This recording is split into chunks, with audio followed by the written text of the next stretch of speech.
One Arizona official has decided he can no longer play a part in this disgrace that we call a democracy. Let's talk about it.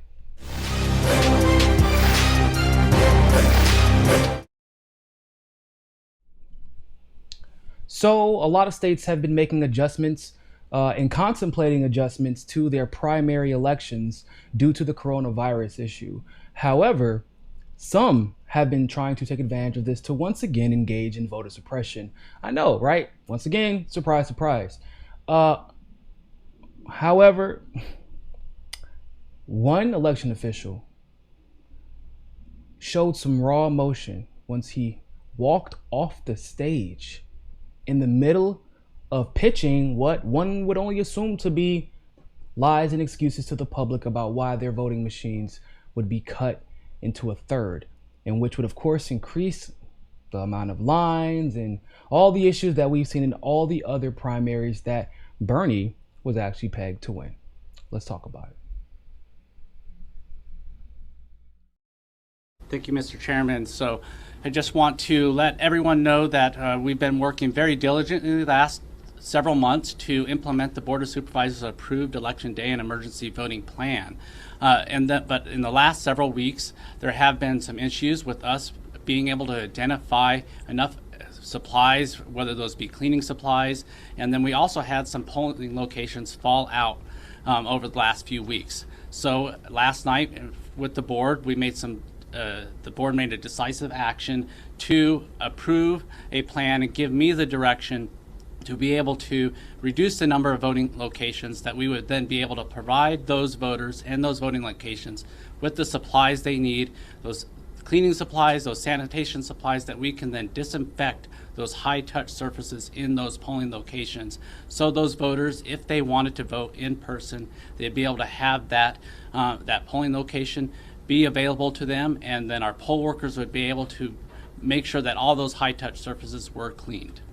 So what this plan does is that we've had 229 polling locations available prior to the plan, and then after the board's vote, I went and performed an analysis to make sure that all those voters had 151 vote anywhere vote centers. This now, we're taking this from those voters had 41 voting locations before these 151. Now they have 151 vote locations that they can choose from. And then with that, we're also going to be providing those voters with the options and the ability to, I'm sorry, I can't do this. Go ahead, Steve. Well, first.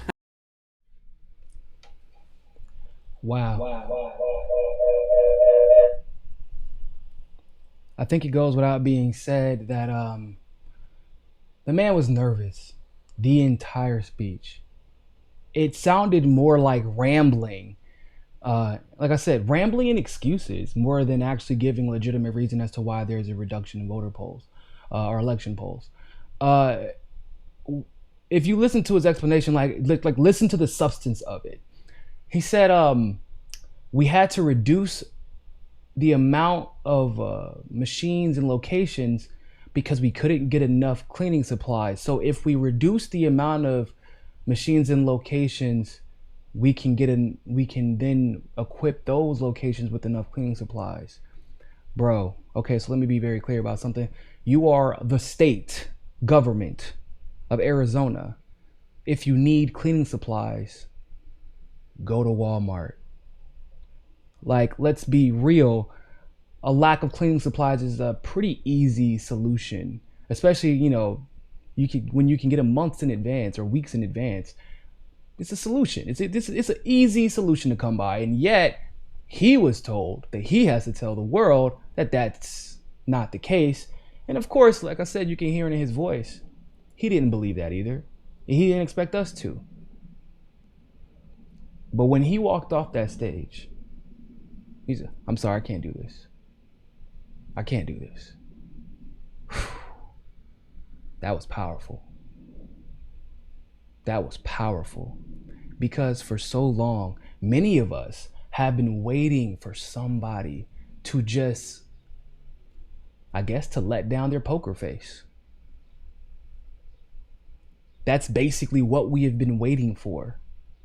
And in the middle of an election, after we've seen rig after rig after rig after suppression after suppression after suppression, in state after state, with excuse after excuse after excuse, somebody finally said what we have kind of been waiting to hear, which is, I can't participate in this farce anymore.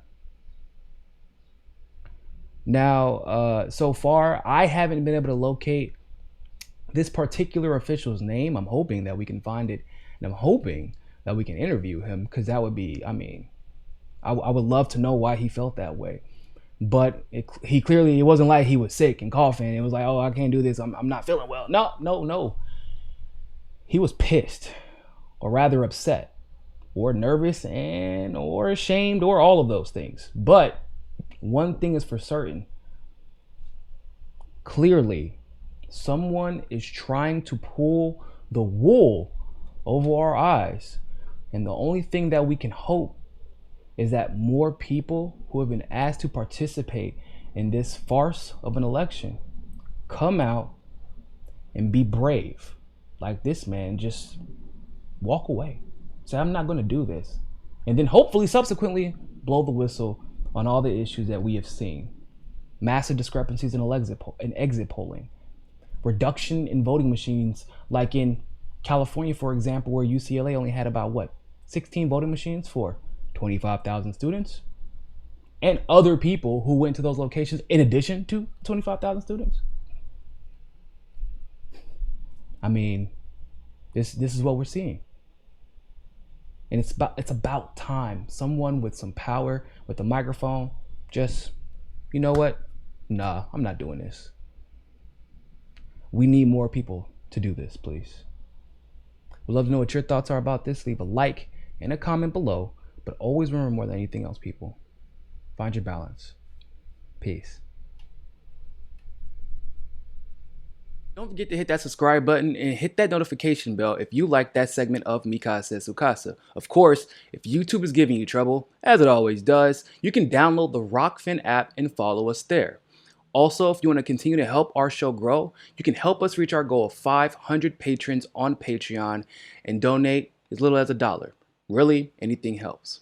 Other than that, always remember, people, more than anything else, find your balance. Peace.